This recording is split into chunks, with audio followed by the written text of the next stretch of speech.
Chamengo. Moi, c'est Clément Houlier, j'ai 33 ans, je suis ingénieur de formation. J'ai fait 6 ans chez L'Oréal en début de carrière où j'ai touché à plein d'autres choses que de l'ingénierie d'ailleurs, du commerce, du market. Et puis ensuite, je suis entré dans une PME industrielle pour accompagner toute la stratégie d'innovation. Donc j'avais besoin de voir autre chose, de sortir des grands groupes et de m'impliquer un peu plus de manière un peu entrepreneuriale aussi dans cette approche-là. Et du coup, on a monté un startup studio dans cette entreprise. Et puis, c'est d'ailleurs de là qu'est né le projet Aum. Et puis, au fur et à mesure, j'ai quitté ce groupe-là pour m'intégrer directement dans Aum et puis y être aujourd'hui à 100%. Donc finalement, c'était pas ce qui était prévu à la base de mon plan de carrière forcément, mais le projet a grandi, c'était ultra inspirant aussi de voir aussi les équipes grandir avec nous et donc forcément il a fallu faire un choix à un moment donné, mais non, trop content de continuer de driver ce projet-là, de le voir grandir tous les jours et de se dire que là ça reste que finalement le début, même si ça fait 3 ans que Aum a été créé officiellement, de se dire qu'il y a encore tellement de choses à faire sur le nettoyage, sur la réutilisation et qu'aujourd'hui on a développé un produit mais qu'on a envie d'en développer 10, 15, 20 et qu'il reste beaucoup de travail, mais c'est ce qui nous fait nous lever le matin, quoi. Voilà. C'était quoi à l'origine ton plan de carrière? Bah, je sais pas, mais même si je suis finalement, je pense, entrepreneur dans l'âme, c'était cette notion de prise de risque, etc., qui est pas simple quand on grandit. Et puis, je n'avais pas spécialement de plan de carrière, mais je ne m'imaginais pas forcément monter une boîte et la faire grandir si longtemps parce que c'est long, quoi. C'est long et au début quand on part à l'aventure comme ça, on se dit que ça va durer 2, 3, 4 ans et puis qu'ensuite tout va rouler et en fait tu te rends compte que il faut 10 ans, quoi, minimum, peut-être même plus, quoi, avant que tout se passe réellement comme on le souhaite et comme on l'avait imaginé à la base, peut-être. On reprend juste sur effectivement l'entreprise que tu as rejointe qui Ouais. faisait du nettoyage un peu industriel. Est-ce que tu peux m'en parler un petit peu? Oui, bien sûr. Alors c'est une entreprise qui faisait beaucoup de choses à l'époque, qui en fait un peu moins parce qu'ils se sont recentrés sur leur cœur de métier qui était le négoce technique. Mais il y avait en effet une des filiales du groupe qui faisait du nettoyage vapeur. Avec un modèle, j'achète des machines vapeur en Italie, je les revends en France, à vocation du marché des voitures, notamment le nettoyage des voitures intérieures et extérieures, et aussi de tout ce qui est nettoyage industriel, donc les convoyeurs agroalimentaires, etc. Donc c'était un modèle pas tellement d'innovation, c'est-à-dire que je prenais des produits existants, je les revendais, mais par contre, ils géraient la maintenance de ces produits-là et énormément de frustration sur le fait de justement pas avoir la main sur la technologie pure, ce qui nous a quand même, je pense, bien alimenté au démarrage du projet pour se dire, si on développe un produit, on veut absolument avoir la main sur la R&D, mais aussi sur la conception du produit pour maîtriser toute la chaîne de valeur et de se dire, quand on arrive chez nos clients et qu'on a des problématiques, on peut directement, nous, en interne, avoir les bons leviers en fait, pour améliorer constamment notre machine. Donc ça, c'est un élément qui est intéressant à avoir quand on a développé la boîte aussi, dans l'état d'esprit qu'on a voulu donner.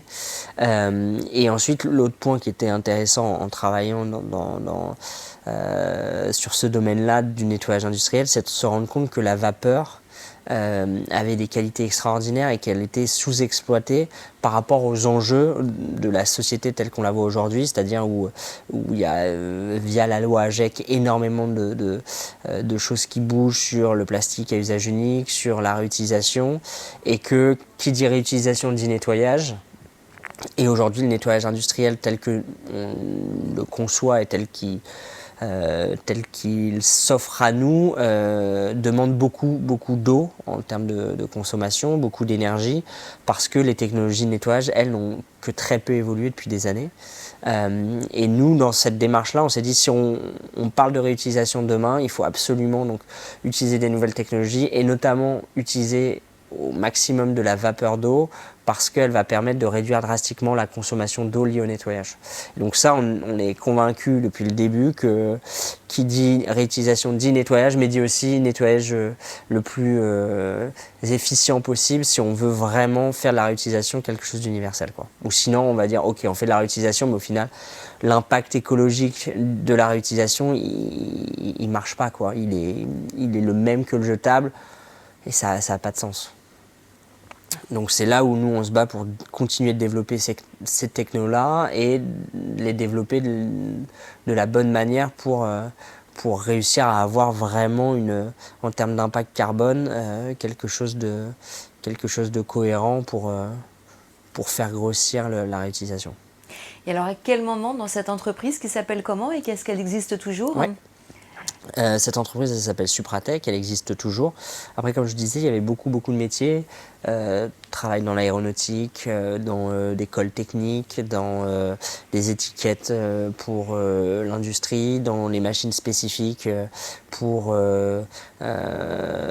l'automobile, etc. Donc c'était vraiment une PME industrielle un peu à l'ancienne où ils ont adressé plein de marchés différents par opportunisme, etc. Et qui aujourd'hui s'est recentré sur ces métiers-là, de par aussi la crise, le Covid. Et donc, on a souhaité à ce moment-là, d'ailleurs, sortir la partie nettoyage industriel, nettoyage vapeur du groupe, et finalement méner un peu de tout ça, et même si c'était pas forcément lié que au nettoyage industriel, puisqu'on fait pas du tout de nettoyage industriel, on est un produit presque B2C dans l'approche, mais cette entreprise-là, c'est aussi l'eau des PME de continuer à se transformer. Et c'est difficile d'ailleurs, et c'est le constat qu'on a pu faire nous, c'est difficile de changer de modèle, changer le modèle de ce type d'entreprise-là.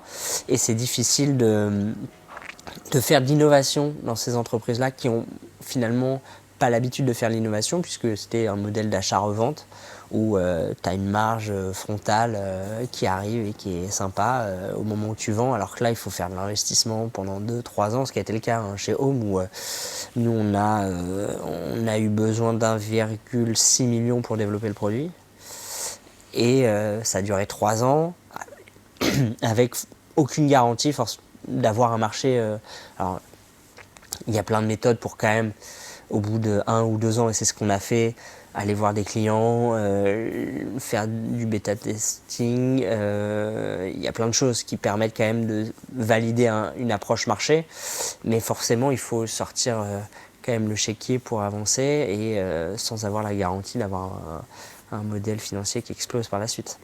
Et ça c'était compliqué en fait à faire switcher toute la direction sur ce type de modèle-là. Et c'est pour ça aussi qu'on a externalisé dans un nouveau cadre et qui est celui de Home, quoi. Alors pareil, on va juste approfondir un petit peu. Donc tu travaillais pour Supratech et à un moment donné, j'aimerais que tu me racontes ton aha moments, comme disent les anglo-saxons, alors tu dis on, est-ce que c'est toi avec d'autres, où vous avez eu envie de dire mais il y a peut-être une idée géniale qui n'a absolument pas été exploitée.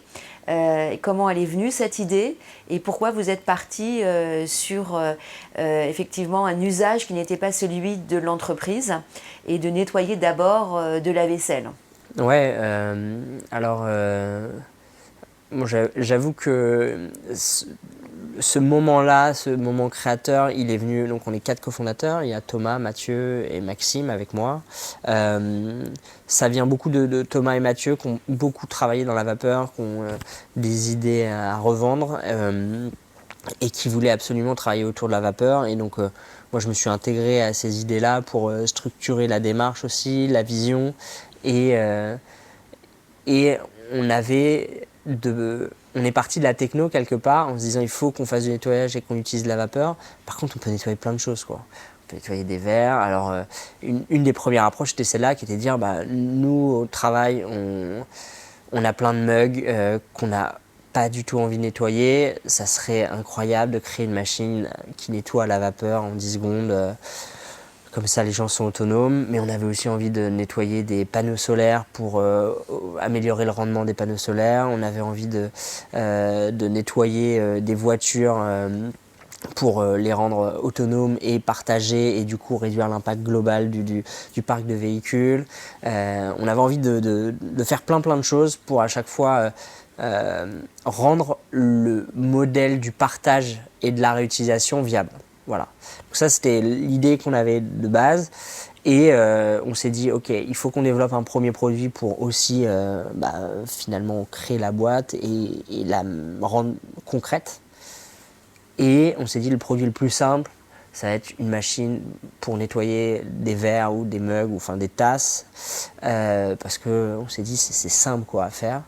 Et au final, c'était pas simple. Mais ouais, c'était la base en fait de ça, c'est de dire, commençons par un premier produit qui est parlant pour tout le monde et qu'on va pouvoir développer rapidement.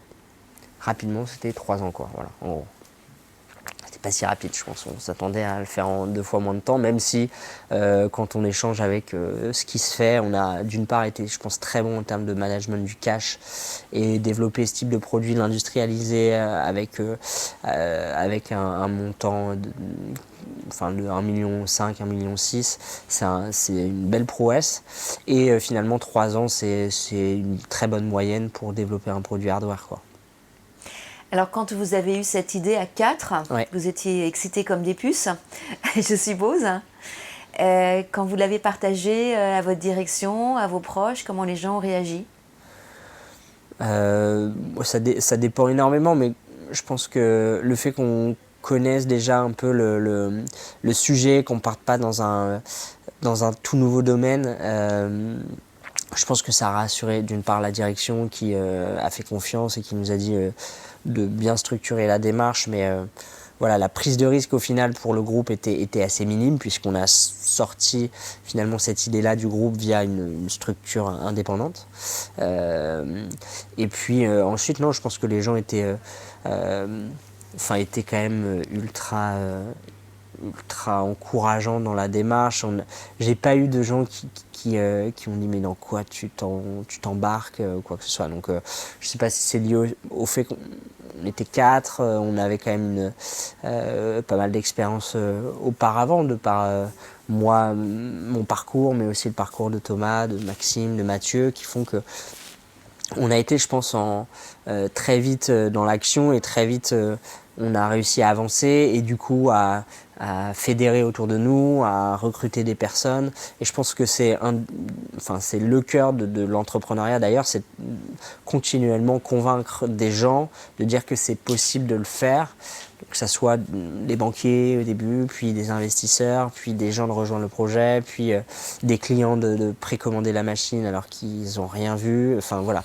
Donc, en fait, notre métier c'est de convaincre et pour ça je pense qu'il faut aussi avoir une bonne vision, mais aussi il faut incarner ce qu'on dit et du coup je pense être déterminé et y croire tout au long de l'aventure, quoi. Donc ça veut dire que très rapidement, vous avez conçu l'idée de dire on va créer une structure. En fait, vous vous êtes émancipé très rapidement. Ouais, dès le début. Et ils l'ont pas mal pris en disant mais il y a peut-être un super truc et ça nous échappe. Non, parce que en fait, au début, c'était dans la stratégie de créer des structures externes à la boîte, de les développer et de réduire le risque quelque part. C'est-à-dire, c'est pas l'entreprise qui va mettre l'argent pour le développement, c'est cette structure-là qui est indépendante qui va, elle, aller chercher l'argent. Avec, par contre, Supratech avait une partie du capital, mais qui était assez faible, qui était de l'ordre de 15%. Pour quand même accompagner la croissance et créer des synergies à l'intérieur du groupe. Donc c'était assez gagnant-gagnant pour le coup. Comment ça a démarré au niveau technique? Tu as dit que tu croyais que ça allait être simple techniquement et ça n'a pas été tant que ça. Ouais. En fait, dans tout développement de produit, il y a, et encore plus quand on parle de fluide, qui est quelque chose d'un peu nébuleux, il y a énormément finalement d'itérations dans le développement. Et c'est ce qu'on n'avait peut-être pas prévu, mais on a fait trois itérations de proto. Avant, on a eu, je pense, une dizaine de proof of concept avant de commencer à industrialiser. Il faut se dire qu'entre chaque prototype, c'est au moins 6 mois au début, puis 3-4 mois sur les derniers prototypes. Qui a toute la supply chain aussi à structurer. Et puis sur la partie technique, voilà, il faut, nous, notre mission, c'est quand même de nettoyer, de désinfecter. Donc on va loin dans l'expertise du nettoyage. On en avait une, mais pas exactement sur ce type de contenant, sur cette forme-là. Donc il a fallu faire plein d'essais et ouais, ça prend beaucoup de temps, beaucoup d'ajustements aussi, pour arriver à un produit qui est fini, qu'on peut vendre, quoi. Sachant qu'on a, nous, deux sujets depuis le début, qui est une innovation technologique, où on a déposé 3 brevets sur les technos qu'on utilise. Et derrière, c'est aussi une innovation d'usage, puisqu'aujourd'hui, en entreprise, on ne connaît pas ce type de produit. Et il y avait soit les lave-vaisselle, soit on allait nettoyer aux toilettes. Et on s'est dit, est-ce que les gens vont comprendre à quoi sert la machine, comment l'utiliser? Et donc, on a aussi passé beaucoup de temps avec nos clients sur comment embarquer les utilisateurs et comment les embarquer dans ce nouvel usage, quoi. Très intéressant. Alors le premier prototype, il ressemblait à quoi et est-ce qu'il fonctionnait? Ou c'était quand même, franchement, avec du recul, très embryonnaire? Bah non, de toute manière, au tout début, même, on a fait des maquettes juste pour imager le produit, pour rendre, je disais, important de rendre les choses concrètes, donc pour que les gens visualisent un produit, même si au final c'était impossible de le produire ou de le lancer puisqu'il était beaucoup trop petit, il était impossible de mettre tous les éléments à l'intérieur, mais en tout cas il était important de le faire. Et puis les premiers, je me souviens que les premiers protos qu'on a pu faire, on nettoyait que l'intérieur du verre, on nettoyait pas l'extérieur non plus, on n'encapsulait pas du tout notre verre. Donc on montrait juste qu'en mettant du café et en envoyant de la vapeur à l'intérieur, on arrivait à nettoyer l'intérieur du verre. Donc ça, c'était les premiers prototypes. Aujourd'hui, ça serait impossible d'aller chez un client avec ça, mais on a commencé par là et on a vu que ça marchait. Et ça nous a permis... En fait, il faut vraiment avancer marche par marche et se dire qu'il y a beaucoup de marches, mais que chaque étape est importante quand même et qu'il ne faut pas la zapper. Alors, tu as dit quand même qu'entre le moment où vous avez eu l'idée et aujourd'hui où vous pouvez vendre des machines, il s'est écoulé 10 ans alors que tu pensais qu'il allait en avoir que 3. Non, c'est plutôt, ça? non, il s'est écoulé 3 ans, mais par contre, avant d'arriver à, je pense, la vision de la boîte qu'on avait au démarrage et de la vitesse qu'on aurait, ouais, je pense qu'il va falloir 10 ans par rapport à ce qu'on avait prévu. Mais par contre, là, ça fait 3 ans que la boîte est créée et je sais pas combien de temps, j'imagine, enfin, je sais pas au bout de combien de temps en fait on aura réellement en fait le résultat que j'avais imaginé depuis le début, quoi. Mais sans doute 10, peut-être 15, peut-être 20, je sais pas. Toute une carrière. Peut-être. Les réactions quand vous avez proposé ces premiers prototypes à vos clients, quelles ont été leurs réactions? Je pense depuis le début, chez nos clients, tout le monde a été conquis par l'idée, par ce qu'on leur vendait. Par contre, on sent qu'il y a quand même une réticence globale sur un produit hardware produit en France. Je pense que la question qu'ils avaient tous, c'est est-ce qu'ils vont être capables de réussir à sortir un produit qui fonctionne et quand est-ce qu'ils vont pouvoir nous l'installer. C'était souvent là-dessus où c'était compliqué, nous, avec les clients, de les faire passer à l'acte. Et depuis qu'on a sorti les machines, forcément, en termes de business, c'est quand même beaucoup plus simple que de vendre sur une maquette parce qu'ils ont aussi tous été confrontés à ça, où ils ont fait confiance à des gens à des moments donnés et finalement ils n'ont jamais vu la couleur du produit, parce que les gens ont eu des problèmes d'industrialisation et donc ils n'ont jamais sorti des produits ou ça leur coûtait beaucoup trop cher à produire au final et du coup le modèle n'était pas du tout viable, donc ils n'ont jamais livré les machines. Enfin voilà, c'est arrivé quand même beaucoup de fois et on a dû se confronter aussi finalement à l'expérience passée de nos clients qui étaient souvent pas très très bonnes. Donc il a fallu les convaincre clairement de prendre pas beaucoup de machines. C'est-à-dire que nos premiers clients ont pris 1 ou 2 machines en test, aussi comme geste, je pense, pour dire on croit en vous, on croit au projet, mais on va pas vous commander 100 machines pour commencer. Et par contre là on commence à avoir des grosses commandes parce que on a montré qu'on était en mesure de le faire et que les premiers retours aussi utilisateurs sont très bons. Et dès le départ, cette idée de pouvoir produire en France, c'était une chose très importante pour toi? Alors produire en France, oui, mais c'est produire localement. C'est-à-dire que moi je crois énormément à des modèles de supply chain locales et très robustes où les partenaires sont assez proches les uns des autres. Aujourd'hui on adresse un marché français et européen et donc en ce sens, oui, on voulait absolument produire en France. Et on voulait aussi avoir donc, la main sur la production et donc développer une boîte industrielle parce que on a baigné dedans pour certains, Maxime notamment, et c'est des choses qui nous animent et on aime aussi la richesse de la boîte qu'on a avec des profils du coup totalement différents entre les gens à la R&D, les gens à la production, les gens à la maintenance, les gens au marketing, au commerce et cette richesse là d'entreprise et de profil elle est elle est inspirante pour nous, même de driver ces gens-là, c'est ultra inspirant pour nous et c'est ultra enrichissant. Mais le point, effectivement, de dire on parle beaucoup de réindustrialisation, Ouais. le fait d'avoir des brevets et de dire on veut aussi produire en France, ça c'était vraiment dès le départ une envie très forte. Ouais, c'était une envie forte de réindustrialiser la France, d'avoir une entreprise industrielle et d'avoir une entreprise avec d'être présent sur toute la chaîne de valeur pour maîtriser réellement tout parce que on se rend compte que il n'y a personne d'autre que nous qui sommes capables de développer la technologie telle que nous on la voit, de produire notre machine de la meilleure des manières, de la distribuer de la meilleure des manières. Et donc on croit énormément en ces modèles-là. Et donc qui dit modèle 100% intégré comme ça, dit aussi modèle industriel, qui pour moi crée aussi beaucoup de valeur quand on sait l'adresser. Et en fait c'est surtout la vision d'avoir la main, quoi, de se dire je ne dépends pas de quelqu'un d'autre et si c'est mal fait, je peux m'en vouloir qu'à moi-même. Qu'est-ce qui a été le plus dur à développer dans cette machine? Parce que tu as l'impression, à t'écouter, c'est bourré de techno, alors qu'à l'extérieur, on a l'impression que c'est un système simple. Ouais. Donc, qu'est-ce qui est quand même assez high-tech? Alors, le plus high-tech, on va dire, c'est quand même tout ce qui se passe dans le dôme de nettoyage, c'est-à-dire on envoie de la vapeur à l'intérieur et à l'extérieur du verre qui est encapsulé.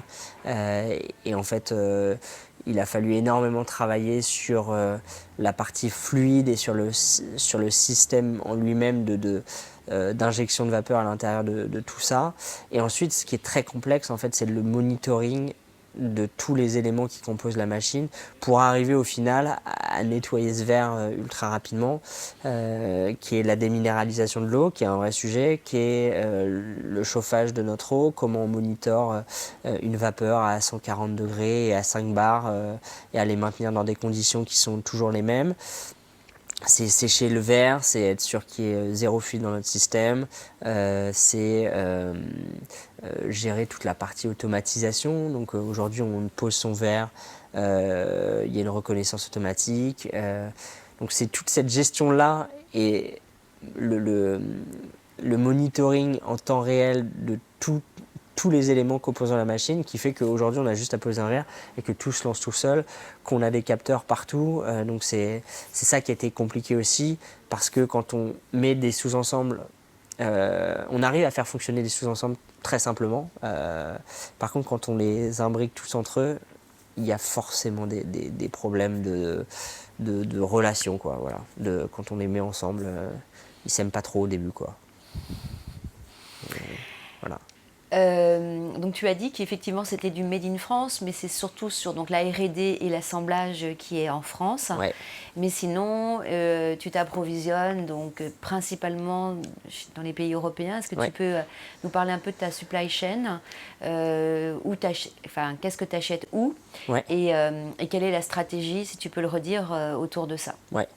Donc, en fait, quand on crée un modèle industriel, on ne peut pas tout faire, c'est-à-dire qu'on ne peut pas faire de l'injection, on ne peut pas faire de l'usinage, on ne peut pas créer tous les sous-ensembles. C'est impossible d'avoir la main sur 100% des composants. Il y a tellement de métiers dans l'ingénierie de produits qu'on fait des choix. Donc nous, on crée la machine, on fait la conception, et ensuite on a tout un réseau de partenaires, et ensuite nous on assemble toutes les pièces qu'on reçoit, on la teste, et ensuite on la livre chez nos clients.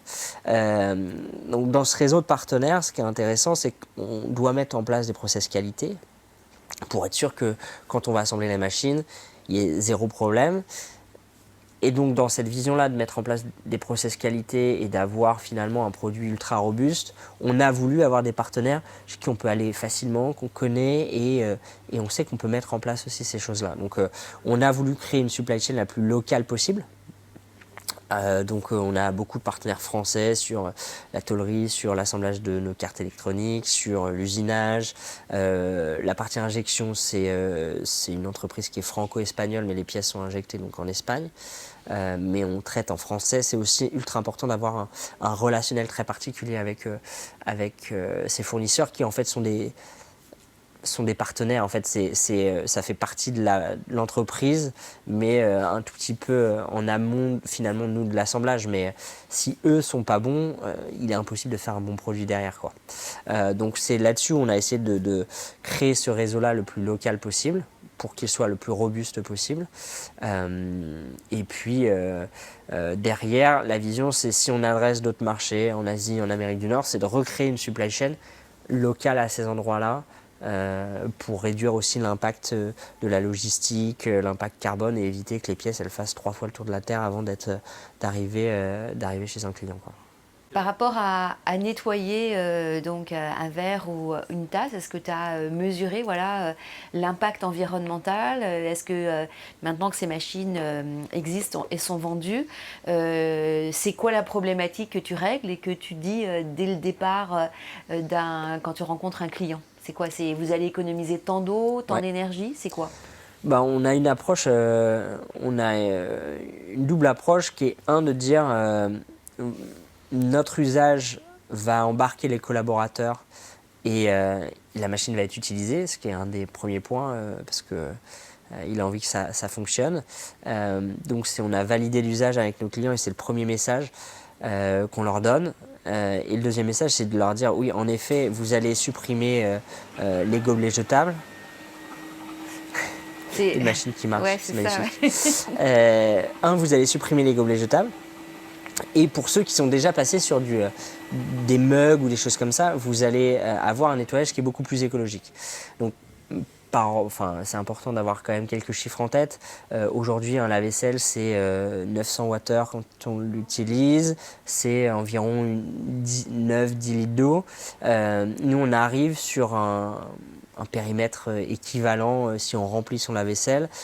Avec notre machine, on arrive à être 6 fois moins énergivore, donc en termes d'impact carbone, de kilogrammes équivalent CO2 qu'un lave-vaisselle. Pourquoi?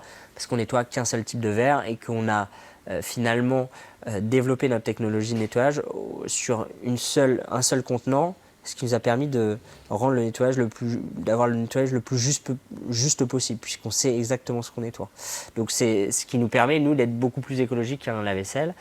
Et on retrouve, donc ça, il faut savoir que c'est environ 30% des nettoyages qui se font au lave-vaisselle pour des tasses et des mugs en entreprise, et encore énormément se font dans les toilettes ou dans des petites cuisines aménagées, où c'est le liquide vaisselle, l'éponge qui est souvent très sale et qui donne pas envie aux gens de le nettoyer, et c'est du coup une consommation d'eau assez importante quand on nettoie à la main. Donc la moyenne c'est entre 2 et 3 litres d'eau selon les études qui ont été réalisées là-dessus.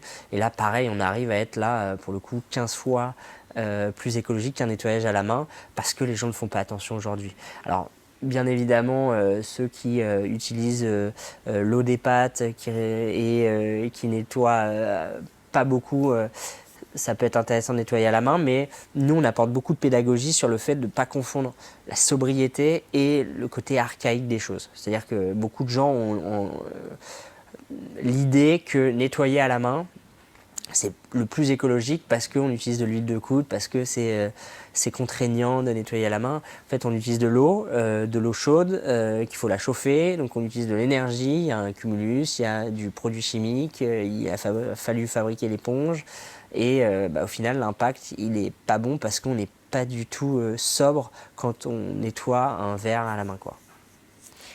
Et vous nettoyez qu'à la vapeur ou vous mettez des produits aussi à l'intérieur Non. de votre eau? Donc nous on nettoie que à l'eau. Alors en fait c'est un mix entre de l'eau et de la vapeur. Pourquoi? Parce qu'on a quand même besoin d'énergie mécanique. Et donc pour ça on a un mix de vapeur et d'eau. Mais on n'utilise que 2 centilitres d'eau par nettoyage et c'est uniquement ce dont on a besoin. On a besoin de 0 produit chimique. La vapeur dans ces conditions-là, c'est-à-dire une vapeur à 140 degrés sous une certaine pression, permet de venir désinfecter et désencrasser facilement parce qu'il y a une propriété chimique à la vapeur qui est assez particulière puisque c'est une vapeur qui est surchauffée et au moment où elle va rentrer en contact avec le verre, elle va se retransformer en liquide et donc elle va réussir à capter tout l'encrassement de par on va dire cette propriété physico-chimique et c'est ce qui permet sans produits chimiques de venir désencrasser un verre, ce qui est assez incroyable. C'est beau la nature. Ouais. Alors après, vous avez quand même la contrainte que vous avez un verre et pas plusieurs contenants. Ouais. C'est un des choix qu'on a fait au début, qui était pas simple. En tout cas, on s'est posé la question beaucoup de fois, est-ce que ça va pas être un frein à l'adoption de ce genre de technologie? On s'est rendu compte que finalement la standardisation était présente dans nos vies déjà et qu'en entreprise aussi il y avait de la standardisation. Moi à l'époque chez L'Oréal, quand je prenais un café, on avait tous les mêmes gobelets jetables. Et pourtant, les gens buvaient tous dans ces gobelets jetables-là. Et donc, forcément, la standardisation était un sujet si on allait adresser le marché du particulier. Parce qu'il fallait lui dire de changer toute sa vaisselle. C'était un peu compliqué, c'était pas du tout notre approche d'ailleurs. Par contre, dans un marché entreprise, où les gens consommaient soit déjà des gobelets jetables, ou alors se voyaient offrir tous le même mug, la standardisation et l'unique contenant n'était pas un sujet. Par contre, il fallait que ce contenant soit le plus adapté possible et le plus cohérent. C'est pour ça qu'on a pris un verre, parce qu'on s'est rendu compte qu'on voulait offrir la possibilité aux gens de boire du café, du thé, mais aussi de l'eau, et que la transparence était ultra importante, notamment pour l'eau, où les gens n'aiment pas boire dans des contenants opaques. Et on est parti aussi sur un verre avec des formes très particulières pour faciliter notre fluide de nettoyage et éviter des zones de rétention qui sont des zones où un peu des nids à microbes ou à bactéries. Donc on a redesigné un verre et on a travaillé avec Bodum sur ce verre-là qui était déjà sur leur marché, qu'ils ont pu développer auparavant, mais nous avec des contraintes de dimension bien spécifiques. Donc votre marché, c'est aujourd'hui exclusivement les entreprises? Ouais, entreprises, coworking, lieux publics, hôtels. Ouais. Aujourd'hui, c'est le marché qu'on adresse.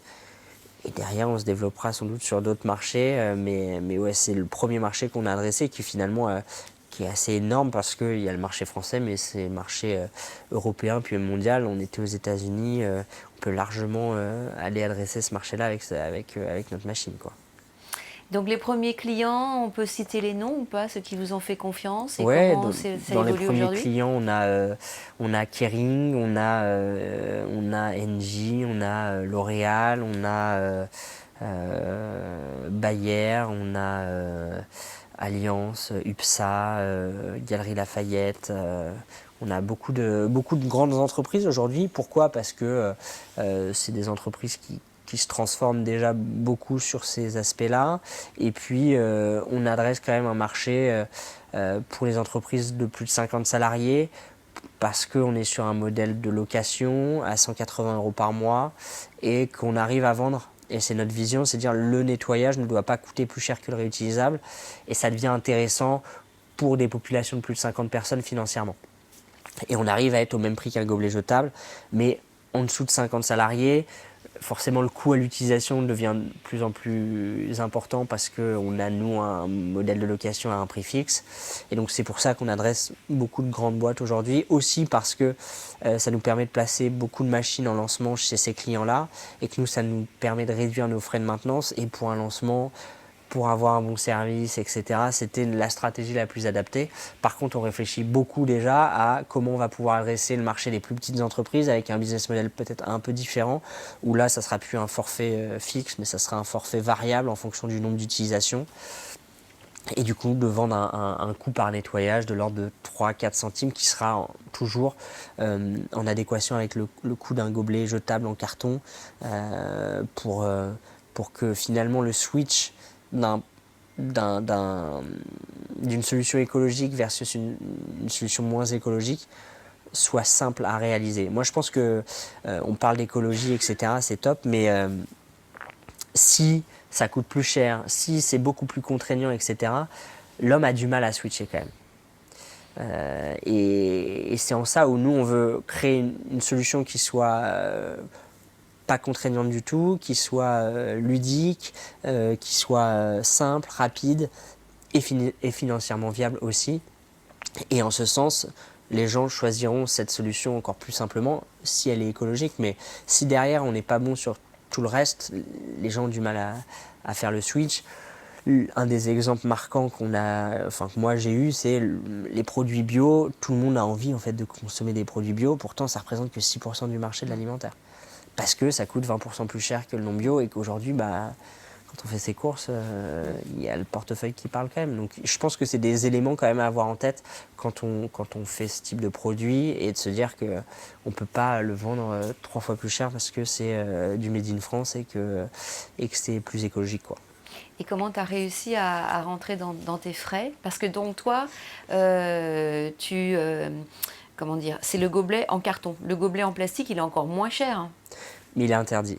Le gobelet en plastique est interdit maintenant, donc il est encore moins cher, mais il est sorti du jeu, quoi. Voilà. Donc aujourd'hui, ce qui a remplacé le gobelet en plastique, c'est le gobelet en carton, mais qui lui, d'ailleurs, a une fine couche de plastique pour faire l'étanchéité. Donc c'est pas une solution incroyable du tout, et donc c'est ce qu'on combat via notre solution. Ouais.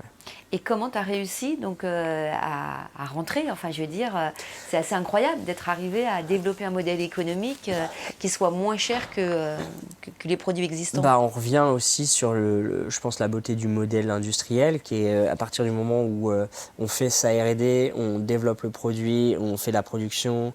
En fait, on a une vision globale de notre PNL, finalement, de notre bilan de notre résultat. Et on sait où est-ce qu'on doit optimiser les choses pour devenir financièrement viable. Et on a aussi cette vision que le produit, il est en location, il est chez un client pendant 4 ans ou 3 ans, c'est aujourd'hui les moyennes d'engagement de nos clients. Mais derrière ce produit-là, il va continuer de vivre, on va le reconditionner. Et en fait, le modèle de la location, mais sur 15-20 ans, il est viable. Il est viable et cette machine-là, il va falloir qu'elle ait une seconde vie, puis une troisième vie et qu'elle voit plusieurs clients. Mais ce modèle-là, il tient largement la route et c'est là où on vient concurrencer finalement le modèle du Made in China qui va durer 1 an ou 2 ans, qu'on va mettre à la poubelle. Mais par contre avec un prix facial chez Darty ou la Fnac qui est très très faible, qui va attirer le chaland, mais qui au final sur du long terme, il est écologiquement aberrant.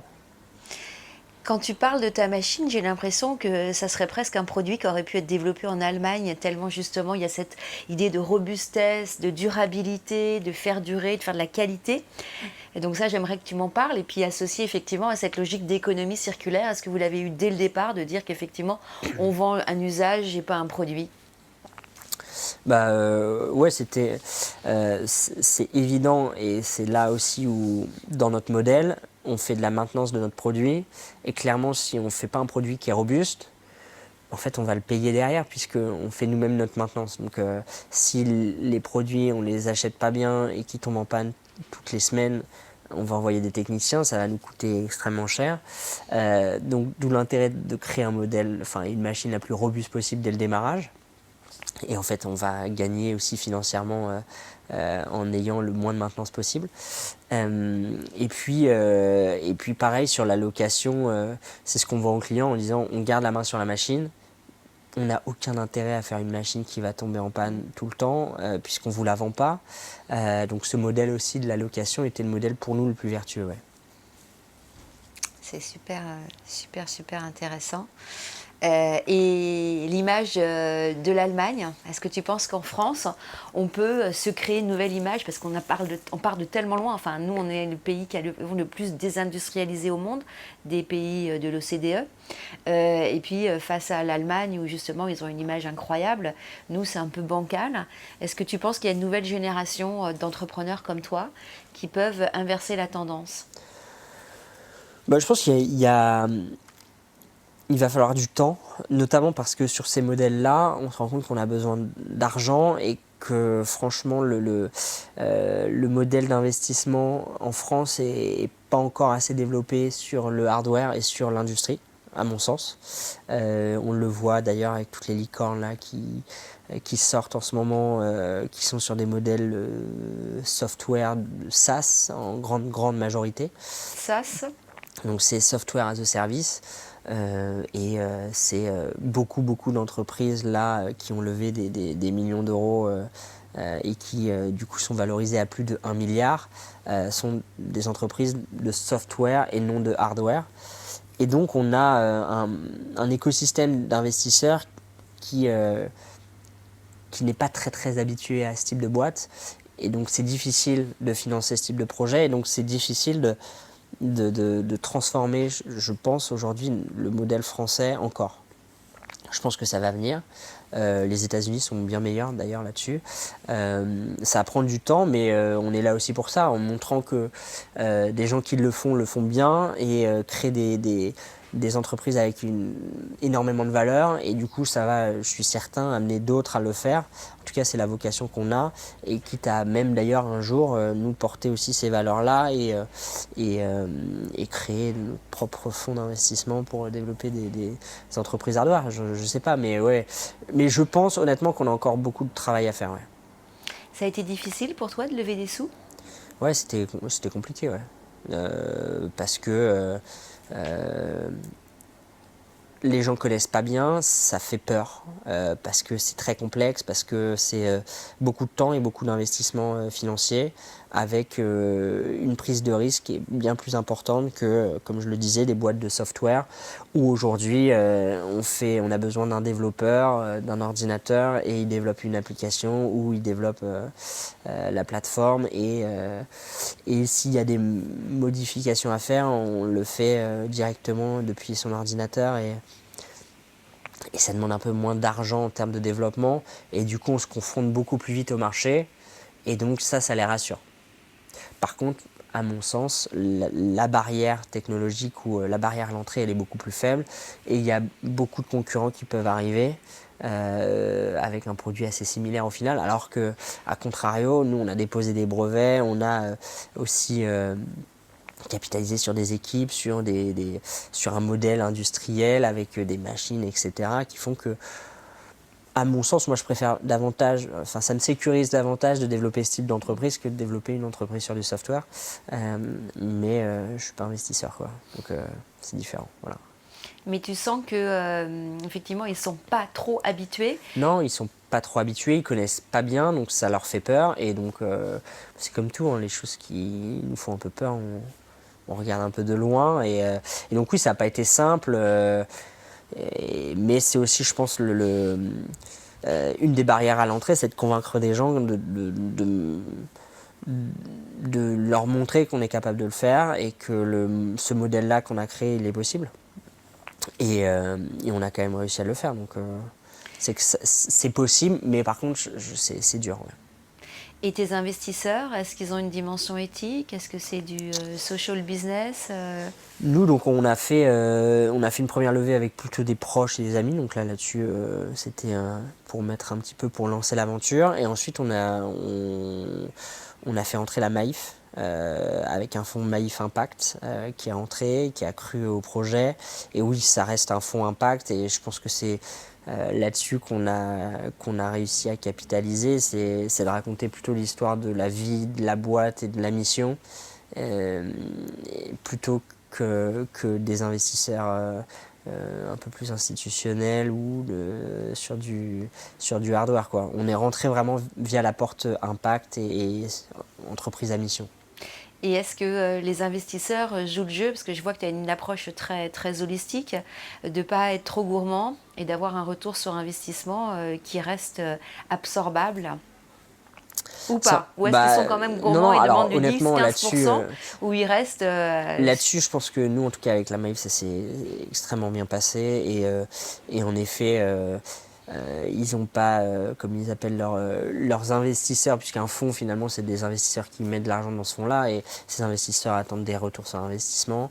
Là, la Maïf c'est différent puisque c'est la Maïf qui met directement l'argent dans son fonds de Maïf Impact avec pour le coup un retour sur investissement qui peut être bien s'ils le font, mais ce n'est pas une nécessité vitale pour relever de l'argent sur leur fonds et continuer de faire vivre le fonds. C'est d'ailleurs ce qui nous a beaucoup plu dans cette approche-là. On va voir, nous, sur les prochains tours de table qu'on va pouvoir faire, si on arrive à rentrer dans cette démarche-là. Il faut quand même être pas dupe sur le fait que clairement, même s'il y a des investisseurs à impact, même si on est sur un modèle financièrement viable, il va falloir quand même leur montrer que financièrement on délivre et qu'ils vont faire, comme ils disent, leur TRI sur 4-5 ans. Je pense que là-dessus, pareil, ça va mettre quand même du temps à se transformer. Mais est-ce que c'est une dimension importante pour toi, justement, d'avoir cette répartition éthique du retour de l'investissement et de la répartition de la richesse créée? C'est évident que nous, on regarde quand même beaucoup les fonds à impact ou des fonds qui ont des politiques qui nous parlent en termes d'investissement et de comment l'argent est utilisé, dans quelle boîte aussi l'argent est mis au-delà, à côté de la nôtre. Après, je pense qu'il faut aussi se dire que la boîte qu'on est en train de développer, elle, a un impact et qu'il faut être le plus cohérent possible, mais tout ne peut pas être parfait, quoi. Et je pense que c'est d'ailleurs le cas il y a des composants, nous, des composants électroniques qui viennent de Chine. À la base, j'aurais voulu une machine faite 100% en Europe, avec que des composants en Europe. C'est impossible, en fait, aujourd'hui, avec la mondialisation. Mais par contre, je me dis que dès qu'on pourra le faire, et si on peut le faire, on le fera. Et en fait, il faut aussi avancer comme ça, étape par étape. Et pareil, je pense que sur les investisseurs, si on peut trouver que des investisseurs éthiques, qui récupèrent de l'argent d'entreprises qui sont aussi éthiques, et tant mieux, mais trouver que des gens comme ça peut être un frein à notre développement. Et nous, on croit énormément au fait que notre développement va permettre justement d'enrichir le système au global et de véhiculer cette mentalité-là. Donc c'est aussi un peu le serpent qui se mord la queue si on décide de faire que dans un cercle restreint, si on veut le transformer rapidement. Mais tu n'auras pas perdu ton âme un jour s'il y a des grands fonds vautours qui viennent investir dans Home? Non, bien évidemment, hein, même je ne suis pas sûr que ça matcherait, tu vois, mais je dis juste qu'il faut trouver de la justesse, quoi. En tout cas, moi, je ne suis pas un extrémiste là-dessus. Il faut être dans la justesse, se dire qu'on va avoir un fonds vautour qui va rentrer, etc., qui va taper la valo et qui va dire qu'il faut réduire, tout faire en Chine pour réduire le coût de la machine encore, augmenter nos marges. Non, on ne le fera pas, ça c'est évident. Après, se dire qu'on va aller que vers des entreprises qui sont 100% transparentes et où on sait tout ce qu'ils font et c'est parfaitement adapté à notre ADN. Idéalement, je te dirais oui, bien évidemment, je veux travailler avec ces gens-là, mais aujourd'hui, ça reste... j'avancerais pas aussi vite si je faisais ça, quoi. Est-ce que tu vas garder la main longtemps sur les décisions de la boîte et est-ce que tu as un jour peur de te faire débarquer? Peur, non, j'ai pas peur. Après, je pense que de toute façon, c'est comme dans tout métier. En fait, il faut continuer de faire ses preuves continuellement. Et c'est à partir du moment où je serai la bonne personne pour le faire, je resterai maître, je pense, de mes décisions au maximum. Même si, de toute manière, même aujourd'hui, si on est majoritaire, il y a toujours...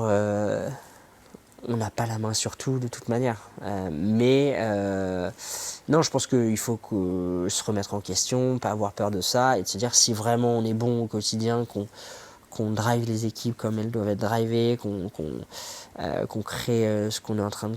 Enfin, qu'on continue de créer ce qu'on est en train de créer avec cette même dynamique, etc. Il n'y a aucune raison que ça se passe mal.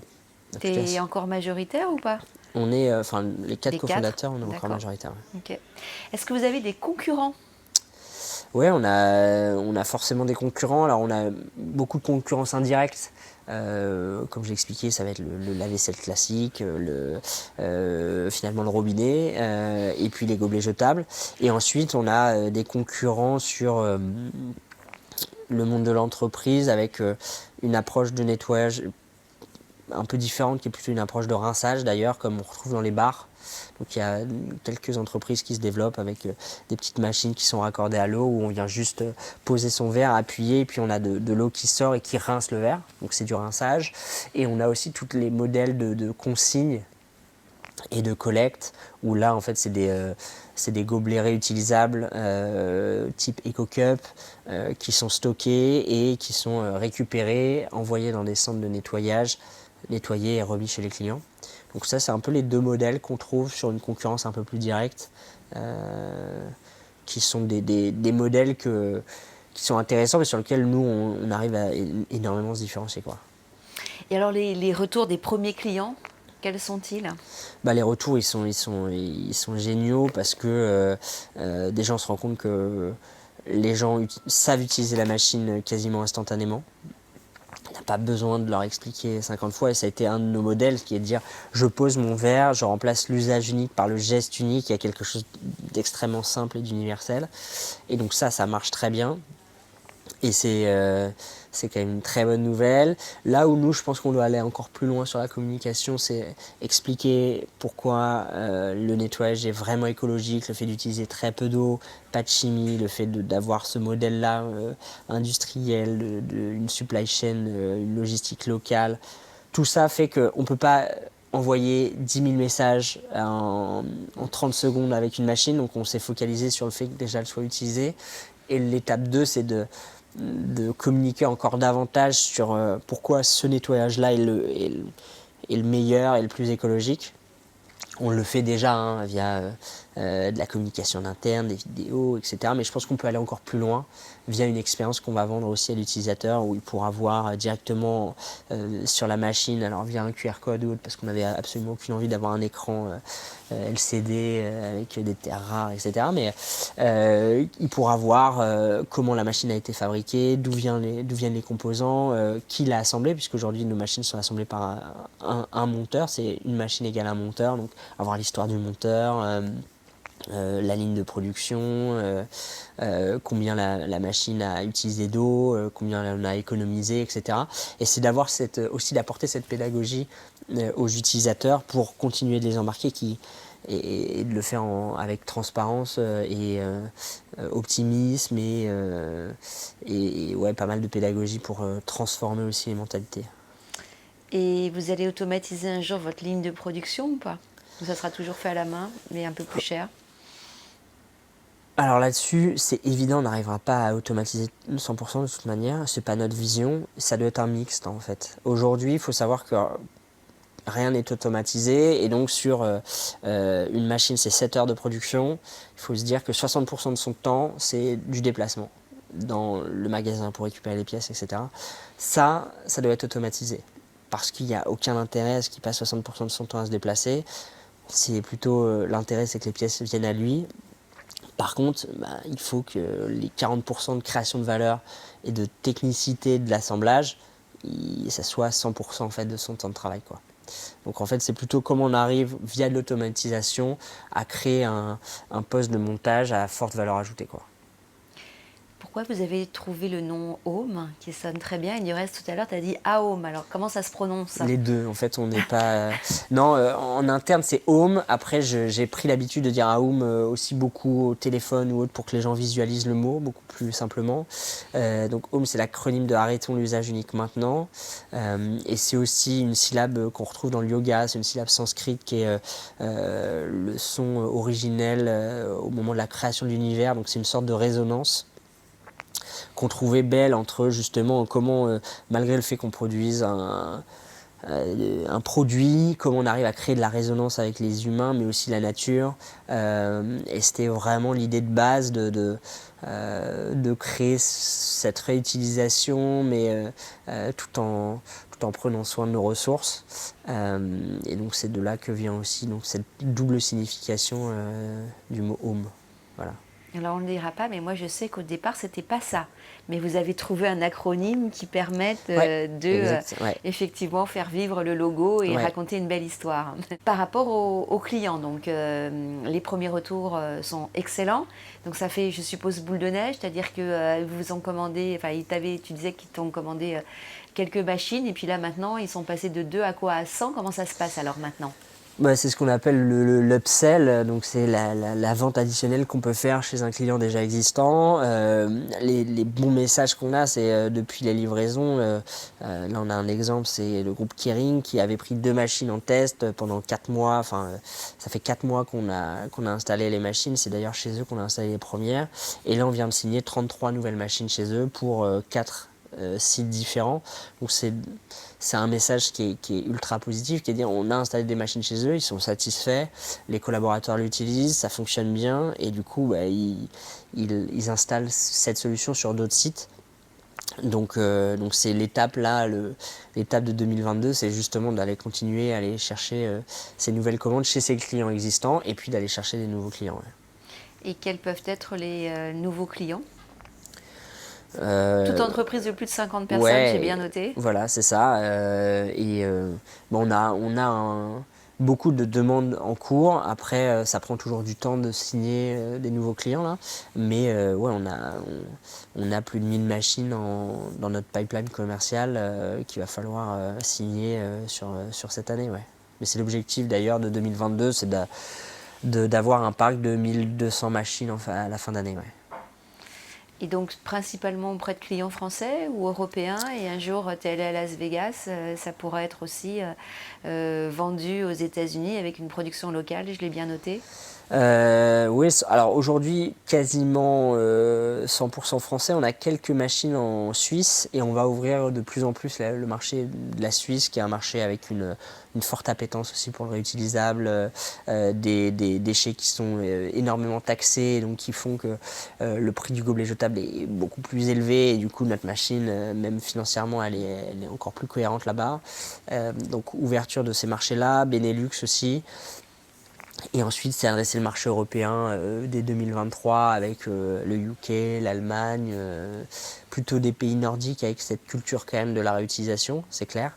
Et puis, oui, marché nord-américain qui commence à se transformer, même si là-dessus, sur on va dire le côté un peu plus écologique, ça va mettre un peu plus de temps. Mais comme je le disais, on a la chance d'avoir un usage qui est ultra parlant et qui, pour le coup, leur plaît beaucoup et sur lequel on va pouvoir capitaliser pour aussi changer les mentalités là-bas.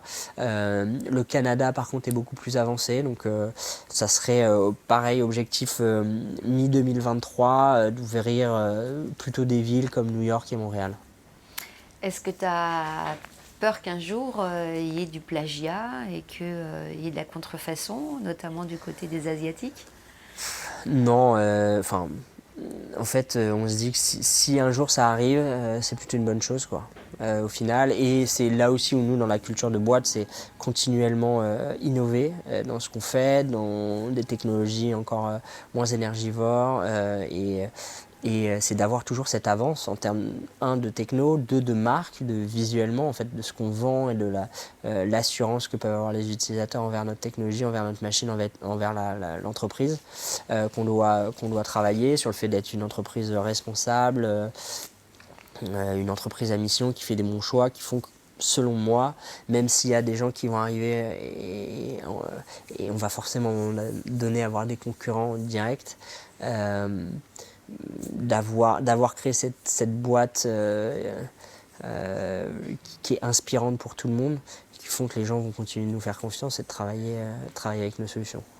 Alors donc aujourd'hui, donc effectivement, la machine est vendue aux entreprises de plus de 50 personnes. Vous avez t'as en tête de la vendre aussi avec à des entreprises moins importantes. C'est quoi les prochaines étapes en termes de marché et puis ensuite de développement de produits? Ouais. Et si tu pouvais nous parler de ta feuille de route, puisque tu as dit que tu savais globalement que ça te prendra plus de temps, mais tu savais déjà ce que tu voulais faire. Hein. Bah, comme je l'ai dit, hein, c'est la base de la boîte, c'est la réutilisation. Il y a plein de choses qu'on peut réutiliser. Aujourd'hui, on commence à adresser le marché du vrac et de la consigne sur d'autres types de contenants comme les bouteilles, les lunchbox. Et c'est pour moi, il y a énormément de choses à réaliser sur ces marchés-là, notamment avec tout ce qui est restauration collective, restauration rapide, aussi food delivery, comment on arrive à retirer tous les emballages en fait. Et comment, du coup, on arrive à créer des emballages réutilisables que nous, on va pouvoir nettoyer directement sur le lieu de consommation pour couper aussi toute la chaîne logistique. Pourquoi on souhaite adresser ces marchés-là? Parce qu'aujourd'hui, sur ces marchés, les modèles qui existent, c'est je mets à disposition des contenants et ces contenants-là vont être nettoyés mais dans un tiers-lieu, dans une usine de nettoyage. Et ça veut dire beaucoup de logistique, un nettoyage qui lui est pas très écologique et du coup le business model de la réutilisation ne fonctionne pas. Et donc la vision que nous on a, c'est de finalement ce nettoyage de ne pas l'externaliser mais de le mettre directement sur le lieu de consommation, le lieu de refill, de re-remplissage du contenant et du coup de couper tous ces frais logistiques là, ces frais de nettoyage externalisés et du coup de rendre le modèle viable. Donc il y a ce modèle-là du retail qu'on souhaite adresser, comme je l'ai dit, food delivery, restauration rapide et collective, avec des contenants qu'on va nettoyer, et ensuite adresser le marché un peu plus B2C avec des biberons, avec des bouteilles, pour aussi accompagner, je pense, tout le changement de mentalité, notamment sur l'arrêt des bouteilles en plastique, et sur lequel nous on souhaite aussi aller par la suite, avant d'attaquer le marché des panneaux solaires. Que je disais, non, mais ça c'est pas tellement dans notre ADN, mais en tout cas, je suis sûr qu'il y aura plein d'opportunités à des moments donnés de développement de produits sur lesquels on pourra apporter de la cohérence aussi écologique. Je disais, un panneau solaire, je crois, je reste là-dessus, mais ça m'avait marqué. Il peut perdre 20% de rendement quand il n'est pas nettoyé parce qu'il y a plein de particules qui se posent dessus. Et en vrai, si on arrive à créer un système où on utilise très très peu d'eau, où on arrive à nettoyer quasiment en continu ce panneau solaire-là, et qu'on arrive à gagner 20% de rendement sur tout le parc solaire mondial, pourquoi pas, tu vois. Le truc peut être cohérent, même si à la base on était sur de la réutilisation, mais en tout cas c'est quelque chose qui pourrait me parler, quoi. J'ai pas compris par rapport donc aux contenants alimentaires et pas que les breuvages. Si tu démarres par rapport à des chaînes de fast-food par exemple ou des restaurants, Ouais. c'est-à-dire que tu vas chez McDo, tu prends un plat, tu l'embarques, ils te le nettoient directement sur place et quand c'est livré, comment tu fais? Et après, est-ce que c'est parce que tu achètes? Parce que moi j'aime bien l'idée d'aller au marché. Ouais. D'aller dans des boutiques de vrac ou des boutiques bio. Ouais. Comment tu fais par rapport à ça? Bah, en gros, c'est le modèle de la consigne tel qu'on le voit en Allemagne sur les bouteilles. Je vais en magasin, je récupère un contenant qui est consigné, qui est rempli, ou que je remplis moi-même, que je ramène chez moi, que je consomme, et ensuite quand je reviens en magasin, je le remets en magasin. Ce contenant-là, donc moi je récupère ma consigne, ce contenant-là est nettoyé directement dans le magasin et est remis en arrière-boutique ou autre pour être reconsommé. Ou alors c'est mon contenant, je le garde, mais au moins il est renettoyé, je peux le remplir directement. Et ça peut même adresser des petits commerçants de marché, parce que ça, je trouve ça vachement intéressant, alors que sinon, après... Ouais, un jour, il y aura peut-être plein de modules de nettoyage en ville. Aujourd'hui, il y a des poubelles. Demain, il y aura des machines de nettoyage ou de remise à disposition de contenants pour... sans doute. Enfin, en tout cas, c'est ce qu'on espère. Voilà. Mais oui, je pense qu'on a encore du mal à switcher, à se dire que ça va être possible parce qu'on est tellement habitué à ce modèle-là qui perdure depuis plus de 100 ans de jeter. Mais demain, et c'est ce que dit la loi AGEC, il n'y aura plus d'emballage jetable en 2040. Forcément qu'il va se passer des choses sur ce marché.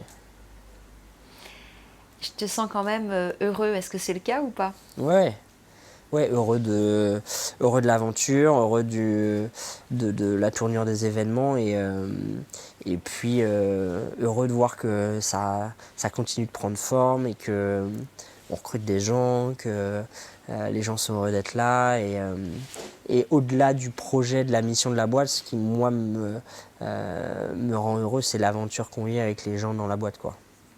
Qu'est-ce qui a été le plus dur? Et quelles sont les plus belles surprises auxquelles tu t'attendais pas? Qu'est-ce qui a été le plus dur? Je pense que c'est le temps en fait. C'est le fait que ça soit long, tout soit trop long pour moi. Je suis peut-être un peu impatient. Ça, c'était le plus dur à gérer, c'est cette impatience-là et cette frustration de toujours devoir attendre.